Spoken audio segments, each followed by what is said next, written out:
In the U.S., more than 800 construction workers die every year while on the job.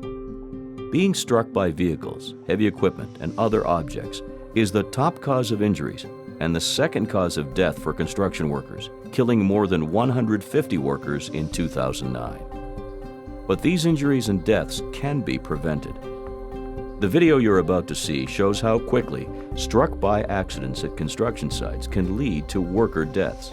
The video will also show what employers must do so that the work can be done more safely.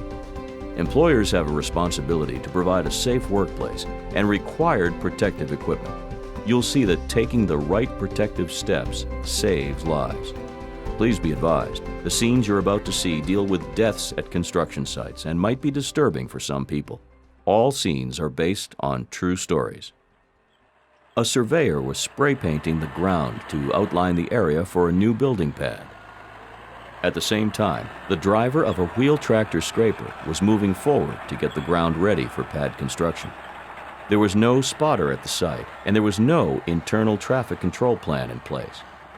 Before backing up to go over the ground again, the driver checked his rear view and side mirrors.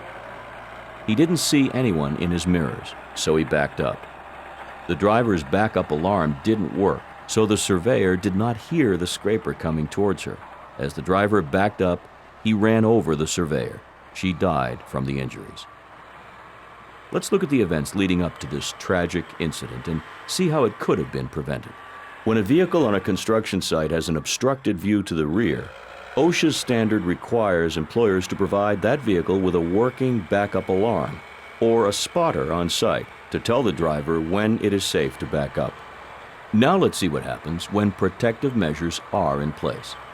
Although there is now a working backup alarm, it is barely audible over the background noise. So as an added safety measure, there's also a spotter on site wearing a reflective vest. There's also an internal traffic control plan in place. This plan helps protect workers because it tells the drivers of moving vehicles and equipment the safest way to move around the worksite.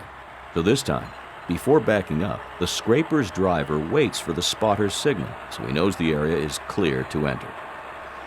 Now, as the driver reverses, the backup alarm can be heard, and no workers are near the scraper.